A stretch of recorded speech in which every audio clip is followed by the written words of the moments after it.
Captain Daeho Kim stood on the bridge of the starship Aegis, watching death surround his vessel. Through the main view screen, he could see massive alien warships closing in from all directions. Their dark hulls blocked out the stars, and their weapon ports glowed with threatening energy. "Captain, I count 67 enemy vessels and more arriving every minute," Commander So-Min Park reported from her station. Her voice stayed calm, but Daeho could see the worry in her eyes. "They're not just surrounding us, they're building a wall of ships.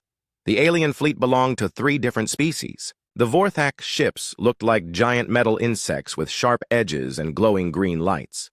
The Kalax vessels were smooth and crystal-like, reflecting light in strange patterns. The Nexari ships seemed to be made of pure energy, shifting and flowing like liquid fire. These 3 species had formed something called the Galactic Coalition. For months, they had been watching humanity from the shadows. Now, they had finally decided to act. "Incoming transmission from the Coalition flagship," Lieutenant Tae-Young Han announced from the communications station. "They're demanding we answer." "Put them through," Daeho ordered.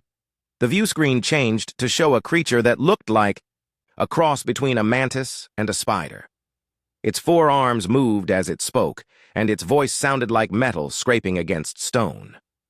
"I am High Admiral Zenth of the Vorthak Empire," the creature said. "You will listen carefully, humans. Your species has been judged dangerous to galactic peace.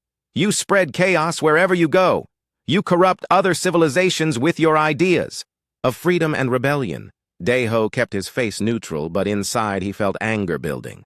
"What exactly are you accusing us of, Admiral?" "You know very well," Zenth replied. "In the past 5 years, 7 peaceful worlds have started questioning their governments after contact with humans. 3 species have begun demanding individual rights. 2 civilizations have experienced civil wars because of human influence. You are a virus that must be contained." Behind Zenth, other alien faces appeared on the screen. A being made of living crystal spoke next. "I am Commander Riven of the Kalax Collective. Our analysis shows that human behavior patterns are incompatible with galactic stability. You cannot be allowed to continue spreading your chaotic thinking." The 3rd alien looked like a floating ball of blue energy. When it spoke, its voice echoed strangely. "I am Overlord Thane of the Nexari Unity. We have studied your species extensively. You value individual freedom over collective harmony. This makes you a threat to all ordered civilizations." Daeho looked at his crew. They were all watching him, waiting for his response. These were good people who had families back on Earth. They didn't deserve to die because some aliens thought humans were too free. "So what do you want?" Daeho asked. "Surrender," Zenth said simply. "Your vessel will be the first example. After we execute your crew and broadcast it across human space, your species will understand that resistance is useless. Then all humans will relocate to designated worlds where you can be properly supervised. And if we refuse? Look around. You, Captain Kim, you have 1 ship. We have over 200 vessels surrounding your home system. We have spent months preparing for this moment. Your military cannot possibly resist us." Dr. Na-Young Choi, the ship's medical officer, leaned close to Daeho's ear. "Captain, I've been analyzing their communication signals. They know everything about us, ship designs, weapon capabilities, even our psychological profiles. They've been watching us for years."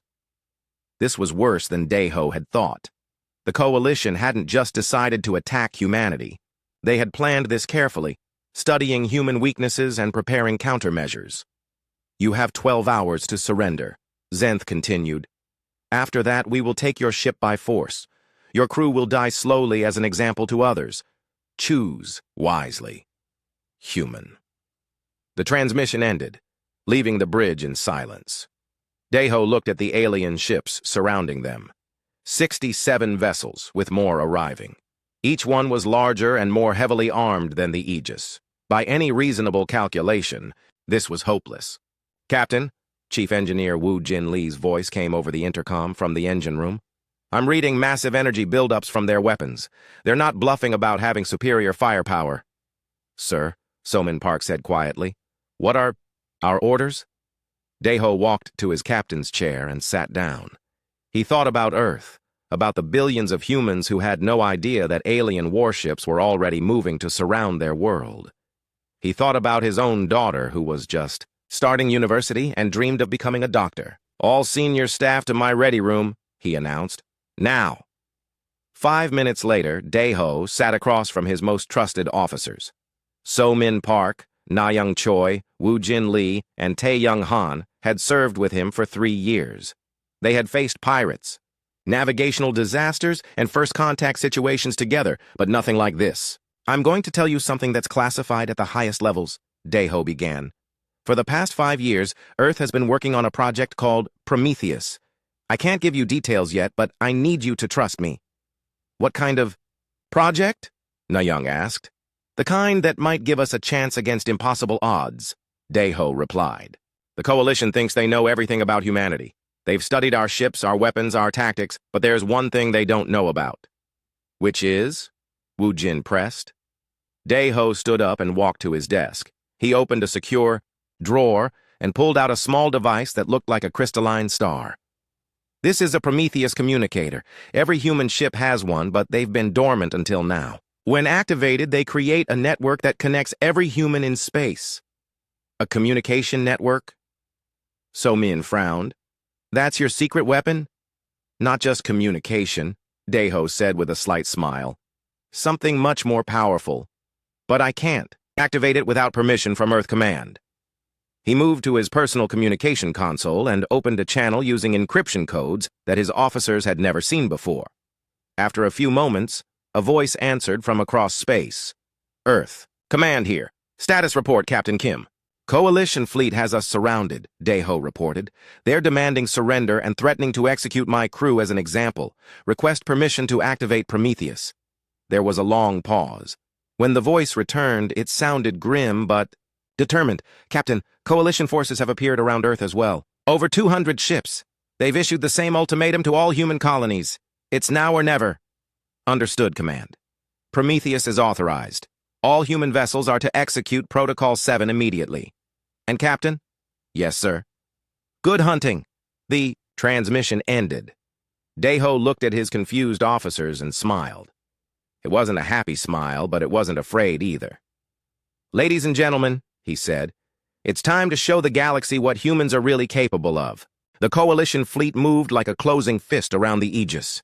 Captain Dae-ho Kim watched the tactical display as 67 alien warships tightened their formation, cutting off every escape route, or so they thought. "Take us into the nebula," Dae-ho ordered. "Maximum speed." "Sir, the Kepler Nebula has dense gas clouds and electromagnetic interference," Commander So-min Park warned. "Navigation will be nearly impossible." "That's exactly what I'm counting on," Dae-ho replied with a grin. "If we can't see them clearly, they can't see us either." The Aegis shot forward into the swirling purple and gold clouds of the nebula. Behind them, Coalition ships followed, but their larger vessels moved more slowly through the dense space gas. In the engine room, Chief Engineer Woo-jin Lee pushed their quantum drive beyond safe limits. The ship groaned and shook as it twisted through narrow passages between gas formations. Sparks flew from control panels, but Woo-jin kept the engines running at dangerous speeds. "Captain, their lead ships are gaining on us," Lieutenant Tae-young Han reported. "But the nebula is interfering with their sensors. They're having trouble keeping us locked on their targeting systems." "Good," Dae-ho said. "So-min, prepare for evasive maneuvers. Use the gas clouds as cover." The Aegis danced through the nebula like a small fish avoiding sharks. When Coalition ships came too close, Dae-ho ordered sharp turns behind thick gas formations. When the aliens tried to surround them, the human ships slipped through gaps too narrow for the larger alien vessels. "I'm intercepting their communications," Tae-young announced. "They're frustrated. High Admiral Zenth is ordering his ships to spread out and block all exits from the nebula." "Let them try," Dae-ho said. "Na-young, what did you find in those communication signals?" Dr. Na-young Choi looked up from her analysis station with a worried expression. "Captain, it's worse than we thought. They have detailed files on every human ship class, including ours. They know our maximum speed, our weapon ranges, even our standard tactical procedures." "How detailed?" "They know that human captains tend to be aggressive when cornered. They know we prefer hit-and-run tactics to direct confrontation. They even have psychological profiles of individual human commanders. Young paused. Sir, they know exactly how we think and fight. Daeho felt a chill run down his spine. The Coalition hadn't just spent months building their fleet. They had spent years studying humanity like insects in a laboratory. They thought they had humans figured out completely. Captain, So-min called out, I'm detecting 3 Coalition cruisers moving to cut us off. They're trying to herd us toward the nebula's edge where the rest of their fleet is waiting. Then let's give them something they don't expect, Daeho said. Target the lead cruiser. Prepare for attack pattern Delta. Sir, that puts us directly in their weapon range. We'll be outnumbered 3-1. Sometimes the best defense is a good offense, Daeho replied. All weapons, fire when ready. The Aegis burst from behind a gas cloud and opened fire on the surprised Coalition vessels. Human plasma cannons lit up space as they struck the lead cruiser's shields. The alien ship shook under the impact, clearly not expecting such an aggressive move. Direct hit to their port weapons array, So-min reported with satisfaction. They're losing power to their main guns. But the other 2 Coalition ships recovered quickly and returned fire. Energy beams and missile bursts filled space around. The Aegis as Daeho ordered evasive maneuvers.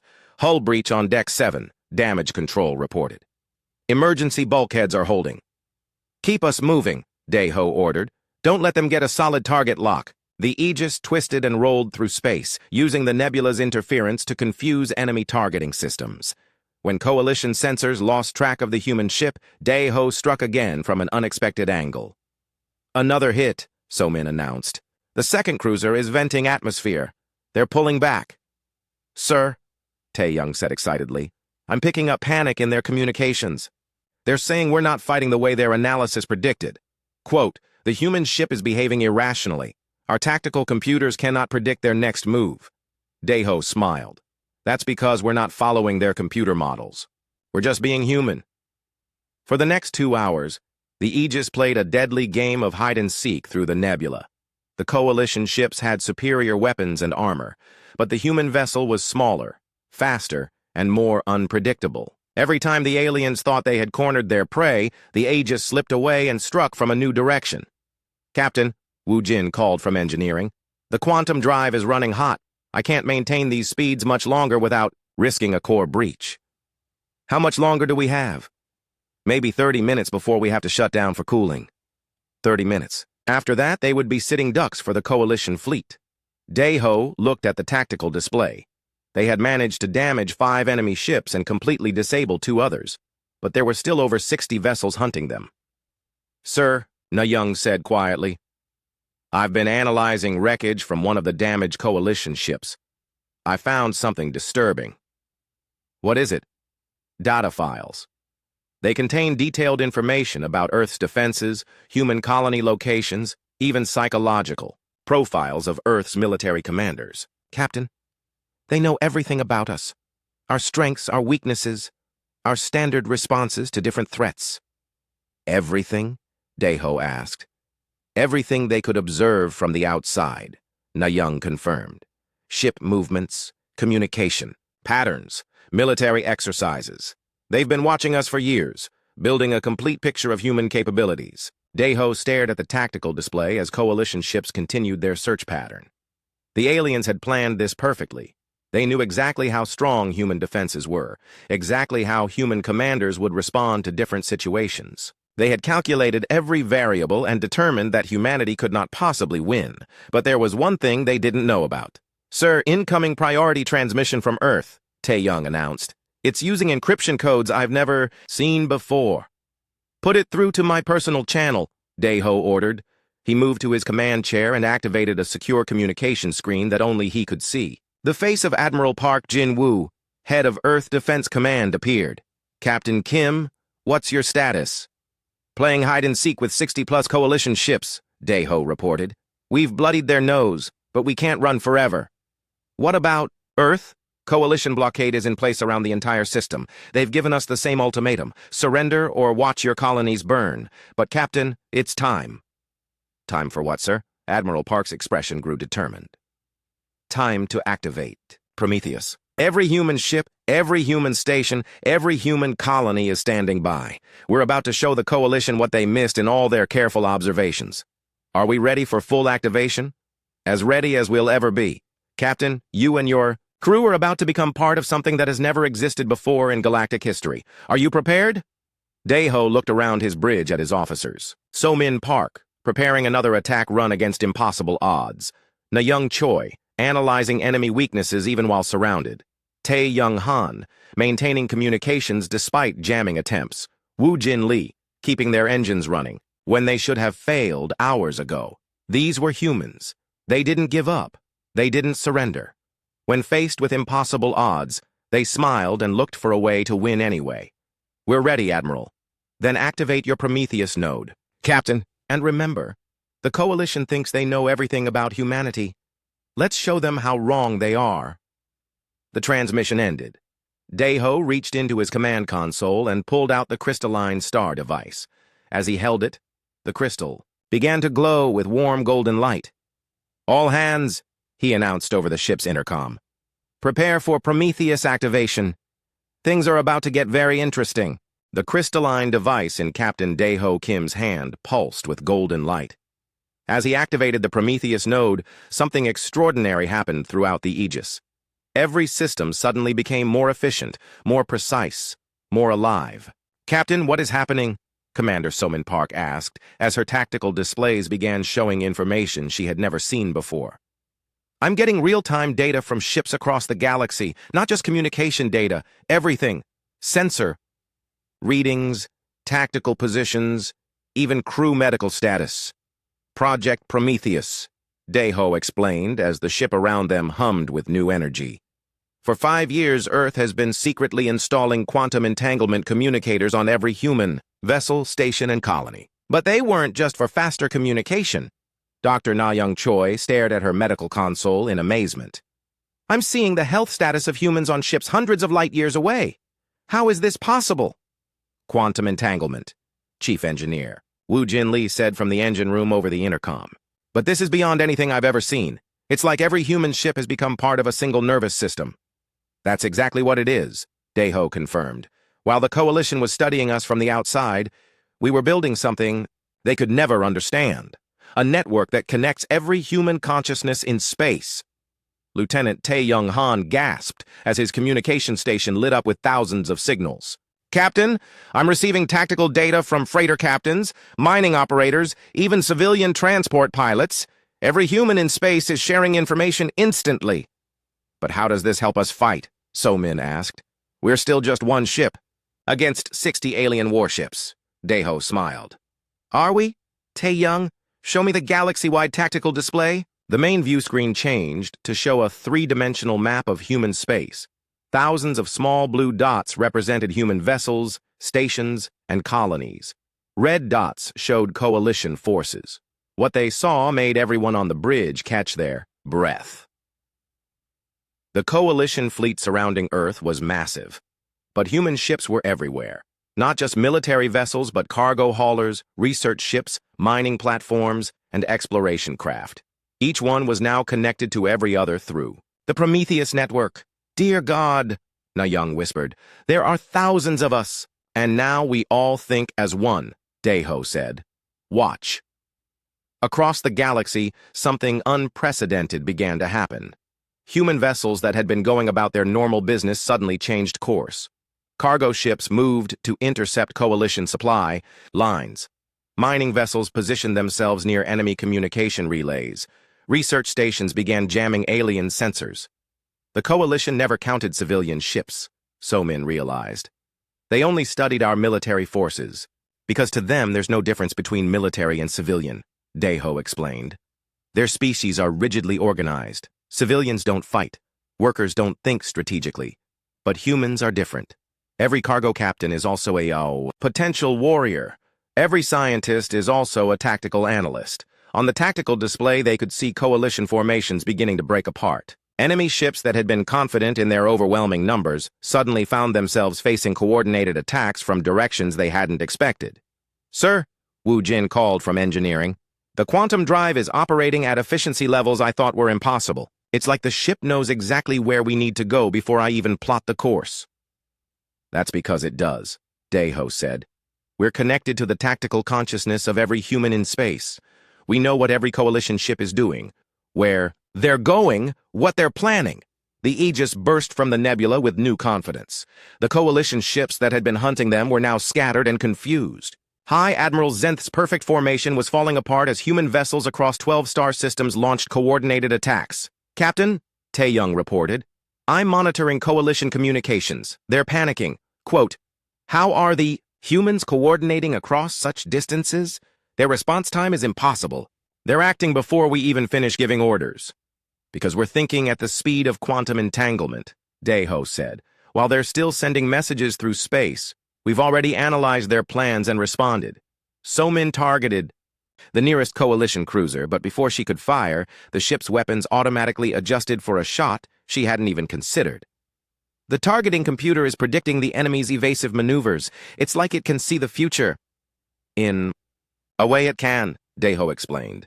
With thousands of human minds analyzing every piece of data simultaneously, we can predict enemy actions with incredible accuracy.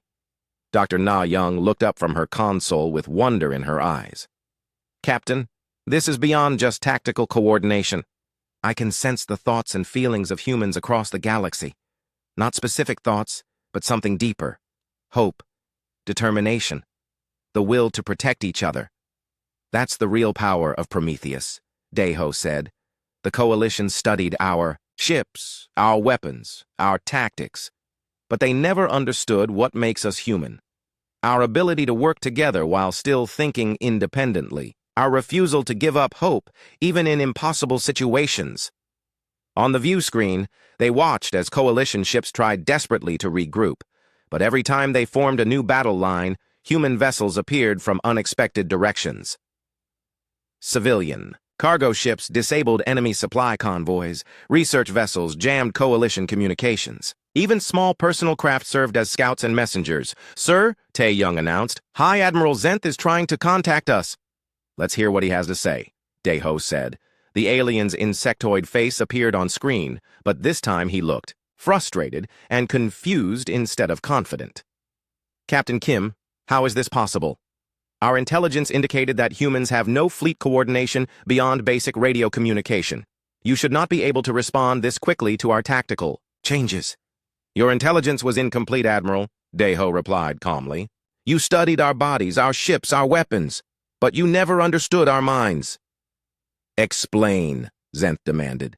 Every human in space is now connected through quantum entanglement. We share information faster than light itself. Your perfect battle. Plans become known to us the moment you think of them. Impossible. No species can achieve true collective consciousness while maintaining individual creativity. Our scientists have proven it cannot be done. Your scientists never met humans, Deho said with a smile. We don't think like other species, Admiral. We can work together without losing ourselves.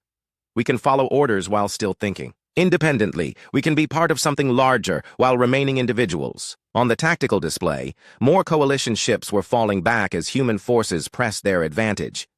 What had started as humanity's desperate last stand was becoming a coordinated counterattack across the entire galaxy. This is impossible, Zenth repeated. You were scattered, disorganized, primitive. We were preparing, Deho corrected. While you spent years studying our weaknesses, we spent years building our greatest strength, the ability to stand together as one people while never losing what makes each of us unique. Somin destroyed another coalition vessel with a perfectly coordinated shot that used targeting data from 5 different human ships. Captain, enemy forces are retreating toward the galactic core, but they're leaving behind a significant force near Earth. Then it's time to go home, Deho said. Wu Jin, set course for Earth, maximum quantum drive. Aye, sir. With Prometheus active, I can push the drive beyond anything we've ever achieved. We'll be there in hours, not days. As the Aegis leaped through space toward Earth, Deho looked at his crew with pride. They had gone from being hunted prey to being part of humanity's greatest achievement, not through superior weapons or tactics, but by remaining true to what made them human. Admiral Zenth, he said to the alien still on screen, your coalition made one critical error in your calculations, which was, You assumed that being human was our weakness. You were wrong. It's our greatest strength. The Aegis dropped out of quantum drive at the edge of Earth's solar system, and Captain Daeho Kim felt his breath catch. The Coalition blockade was massive. Over 200 alien warships formed a perfect sphere around humanity's home world. Their weapons pointed inward like the spines of a deadly sea creature. But something had changed since the Prometheus network activated. The Coalition formation looked different now, less organized, more desperate. "Captain," Commander So-Min Park reported, "I'm reading gaps in their blockade formation. Ships are out of position, and their communication patterns show signs of confusion." "That's because they're fighting an enemy they can't understand," Daeho replied. "Tae-young, give me a galaxy-wide status report." Lieutenant Tae-young Han's fingers danced across his console as data flowed in from thousands of human sources. "Sir, human forces have achieved tactical superiority in 11 star systems. Coalition supply lines are cut in 7 sectors. Enemy communication relays are offline across the outer rim." "And Earth? Human civilian vessels have been striking Coalition logistics ships for the past 4 hours. Mining ships, cargo haulers, even luxury cruise liners have been attacking enemy supply convoys. The Coalition fleet hasn't received reinforcements or supplies since Prometheus activated." Dr. Na-young Choi looked up from her medical station with amazement. "Captain, I'm monitoring the psychological state of Coalition forces through intercepted medical transmissions. They're experiencing something their species has never dealt with before: fear of an unpredictable enemy." "Explain," Daeho said. "Their military doctrine is based on rigid hierarchy and predictable responses. When a Vorthak admiral gives an order, every ship in the fleet knows exactly what the others will do. But humans don't work that way. We can follow orders while still improvising. We can coordinate without becoming predictable." Chief Engineer Woo Jin Lee's voice came over the intercom from the engine room. "Captain, with Prometheus fully active, I can push our quantum drive to levels that should be impossible. The ship is responding like it's alive, anticipating what we need before we ask for it." "Do it," Daeho ordered. "Take us into the heart of their formation. Let's hunt their command ships." The Aegis shot forward like a missile, moving faster than Coalition sensors could track. With Prometheus feeding them real-time tactical data from hundreds of human sources, they could see every enemy ship's position, speed, and weapon status. "Target the Coalition command vessel," So-Min announced. "High Admiral Zenth's flagship is holding position near Mars." "Negative," Daeho said with a predatory smile. "We're not going after just one ship. We're going after all their command vessels, simultaneously." "Sir, there are 12 Coalition command ships scattered throughout their formation. We can't attack them all." "We don't have to." "Tae-young, coordinate with human forces throughout the system. I want simultaneous strikes on every Coalition command vessel." As Tae-young worked, Daeho watched the tactical display with satisfaction. Through Prometheus, he could see the entire battle unfolding. Human cargo ships were using their heavy industrial equipment as weapons, cutting through Coalition hulls with mining lasers. Research vessels were jamming enemy sensors with equipment designed to study stellar phenomena. Even civilian passenger ships were serving as decoys and scouts. "Coordination complete," Tae-young reported. 15 human vessels are in position to strike Coalition command ships. We're all connected through Prometheus, so the attacks will happen at exactly the same moment." "Execute," Daeho ordered. Across Earth's solar system, human vessels struck like a coordinated predator. The Aegis destroyed Admiral Zenth's shield generators with perfectly aimed plasma fire. A mining platform used its asteroid-crushing equipment to cripple a Kalax command ship. A luxury cruise liner, of all things, rammed a Nexari command vessel, while its passengers cheered from the observation decks. "Direct hits on all targets," So-Min reported with fierce joy. "Coalition command structure is collapsing. Their remaining ships are trying to regroup, but without central coordination, they're just individual vessels acting on old orders." "Captain," Na-young said, studying the intercepted Coalition communications, "they're panicking. Listen to this. Transmission. How are the humans everywhere at once? They attack like a single organism, but every vessel acts differently. Our tactical computers cannot predict their behavior." Daeho nodded. "That's because we're not acting like a machine. We're acting like humans. Connected but still individual. Coordinated but still creative." The Aegis twisted through the Coalition formation, striking targets that Coalition admirals hadn't even realized were vulnerable.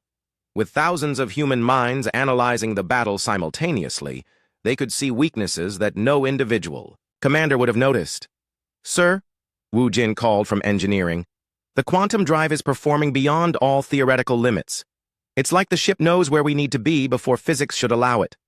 Because thousands of human minds are calculating our path simultaneously," Daeho explained. "We're not just faster than the Coalition, we're smarter." So-Min destroyed another Coalition vessel, then immediately shifted targets to support a human cargo ship under attack. "Captain, this is incredible. I can see tactical opportunities from perspectives I never would have considered alone. It's like having the combined experience of every human pilot who ever lived." On the view screen, they watched as Coalition ships began retreating toward the outer system. The perfect blockade was falling apart as human forces pressed their advantage, with relentless coordination. "Sir," Tae-young announced, "I'm intercepting Coalition fleet communications. They're ordering a general retreat to the Galactic core, but High Admiral Zenth is refusing to leave. He's demanding one final confrontation." "Where?" "He's moving his remaining ships toward Earth itself. If he can't defeat us in space, he's going to threaten the planet directly." Daeho's expression hardened. "How many ships does he have left?" 47 vessels, but they are his largest and most heavily armed. If they reach Earth's orbit, they could cause massive damage to the planet. Not if we stop them first. Wu Jin, I need everything the quantum drive can give us." "Aye, sir. Pushing to absolute maximum." The Aegis shot toward Earth like a comet, followed by dozens of human vessels converging from across the system. Through Prometheus, every human ship knew exactly where they needed to be to intercept Zenth's final assault. "Captain," Tae-young said quietly, "I'm monitoring Admiral Zenth's bio-readings through their medical transmissions. He's not just angry anymore. He's terrified. His species has never faced an enemy like this before." "Good," Daeho replied grimly. Fear might make him think twice about threatening Earth. But as they raced toward humanity's home world, Daeho knew this wasn't over yet. Zenth had one last desperate card to play, and desperate enemies were always the most dangerous. "All human vessels," he broadcast through the Prometheus network, "form up on our position. We're going to show the Coalition what happens when you threaten our home." Through the quantum link, he felt the determination of thousands of humans responding to his call. Cargo captains, research scientists, mining engineers, and civilian pilots all united by a single purpose: protecting Earth. "Sir," So-Min reported, "human vessels are taking formation around us. I count over 300 ships." 300 human ships against 47 Coalition warships, Daeho mused. "Those are much better odds." "Captain," Tae-young said, "urgently, Admiral Zenth is broadcasting on all frequencies. He wants to speak with you personally." "Put him through." The alien's face appeared on screen, but now his compound eyes showed something Daeho had never seen before: genuine fear. "Captain Kim, call off your vessels. We will withdraw from your system and never return." "Why should I believe you, Admiral? You came here to enslave my species." "Because we were wrong," Zenth admitted. "We thought we understood humans. We were mistaken. Your species is unprecedented."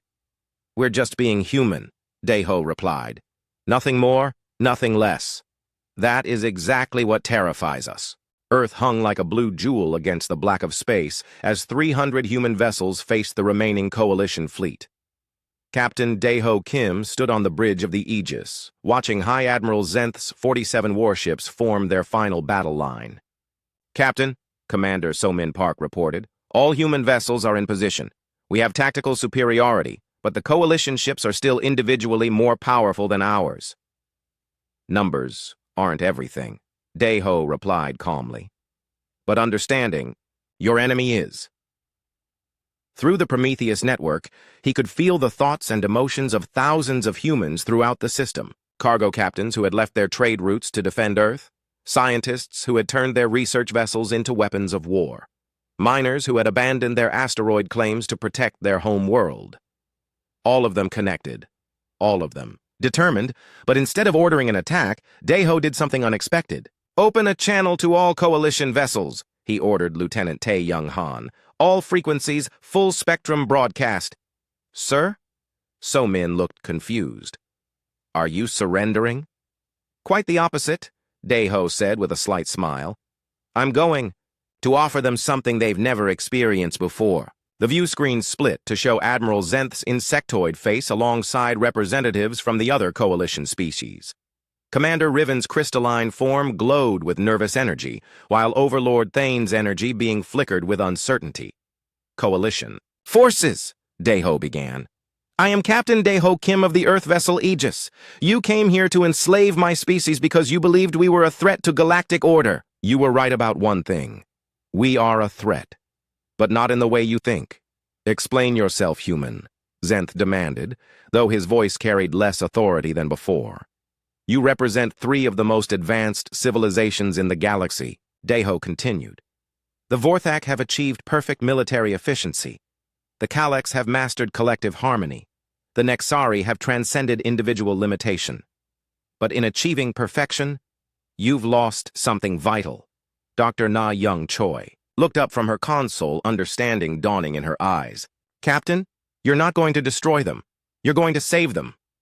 The ability to grow, Deho said to the coalition leaders. The ability to change. The ability to adapt to new situations. You've become so ordered, so perfect, that you've stopped evolving. Commander Riven's crystalline voice rang with confusion. Evolution is chaos. Order is stability. Why would we want to change what works?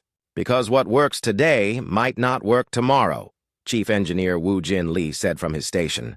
Captain, I'm analyzing their ship designs through our sensor network. They're incredibly advanced, but they haven't changed in centuries. Same. Designs, same tactics, same thinking. Exactly, Deho said. You've achieved technological perfection, but you've sacrificed adaptability. That's why you couldn't understand humans. We're not just another species with different technology. We're a different way of thinking entirely. You are chaos. Overlord Thane's energy form pulsed with agitation. You corrupt stable civilizations with dangerous ideas like individual freedom and independent thought. We offer growth, Deho corrected, the chance to become more than you are today. Your species have stagnated in their perfection, but humans never stop changing, never stop improving, never stop dreaming of something better. Through the Prometheus network, he could feel the agreement of thousands of human minds. They weren't just connected by technology, but by shared values, curiosity, hope, and the unshakable belief that tomorrow could be better than today. I'm going to show you something, Deho announced. Tae Young, open our Prometheus network to the Coalition fleet. Let them experience what it means to be truly connected while remaining individuals. Sir, Tae Young hesitated. That will give them access to all our tactical data.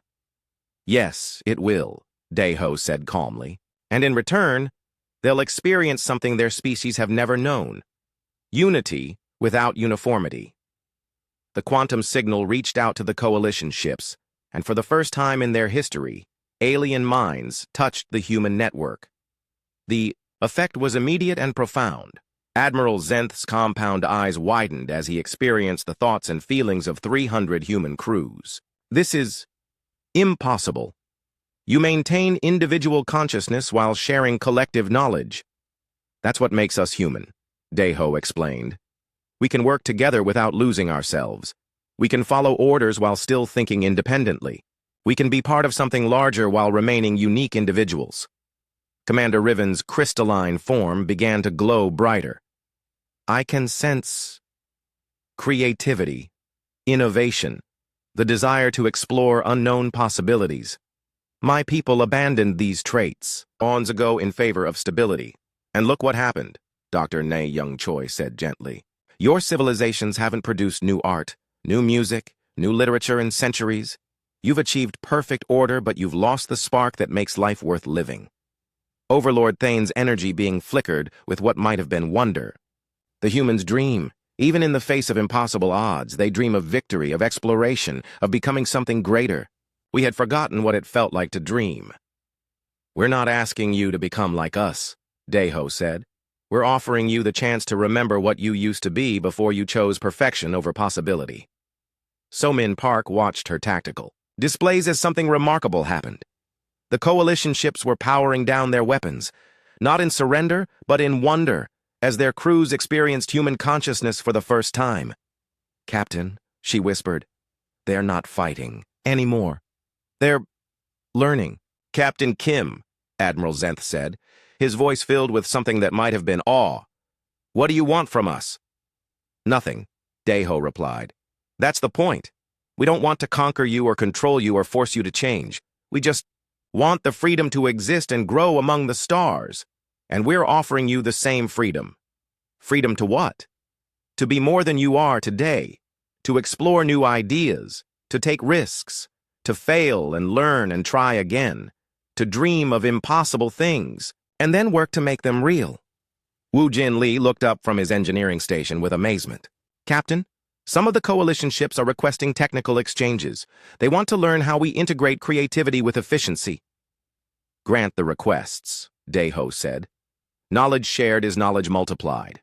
Over the next several hours, something unprecedented happened in Earth's solar system. Human and alien crews worked together, sharing not just technical data but ways of thinking. Coalition officers experienced human intuition and adaptability, while human crews learned about alien precision and systematic thinking. "This is remarkable," Young observed, monitoring the cultural exchange through medical scanners. "Both sides are learning, growing, becoming something new without losing what they already were." As the day ended, Admiral Zenth appeared on screen one final time. But this time his expression was different, less rigid, more curious. "Captain Kim, my fleet will withdraw from human space, but not because we are defeated." "Why then?" Deho asked. "Because we have much to learn, and for the first time in millennia, we want to learn it. Your species has reminded us that perfection is not an end goal. It is a trap that prevents growth. What will you tell the rest of the Coalition?" "That we encountered something in human space that changed us. That order without creativity is death, and stability without growth is stagnation." Zenth paused. "And that perhaps the galaxy needs a little chaos to keep it alive." As the Coalition fleet prepared to depart, Overlord Thane sent a final message. "Human Captain, your species is indeed a threat to the established order. But we now understand that sometimes the established order needs to be threatened." Commander Riven added her own farewell. "We came to stop humanity from spreading dangerous ideas. We leave understanding that those ideas are exactly what the galaxy needs." Deho stood on his bridge, watching the alien ships disappear into quantum space. Around him, his crew worked at their stations, but there was something different about them now. They moved with new confidence, knowing they were part of something larger than themselves, while still remaining individuals. "Captain," So-Min said quietly, "what happens now?" Deho looked out at the stars, knowing that word of what happened here would spread throughout the galaxy. Some species would be afraid of human influence, others would be curious, many would want to experience for themselves what it meant to be connected, yet free. "Now we do what humans have always done," he said with that same quiet smile that had faced down impossible odds. "We explore, we learn, we grow, and we help others do the same." Through the Prometheus network, he felt the agreement of millions of human minds across the galaxy. They had faced extinction and turned it into opportunity. They had been judged as chaos and proven themselves to be hope. "Set course for the Galactic Rim," he ordered. "There are new civilizations to meet, new ideas to discover, new dreams to chase." As the Aegis turned toward unknown space, Deho reflected on the day's events. The Coalition had come to destroy humanity's dangerous ideas about freedom and growth. Instead, they had carried those ideas back to their own people. Perhaps that had been the plan all along. Perhaps the best way to spread human values wasn't through conquest or force, but simply by being human when others were watching.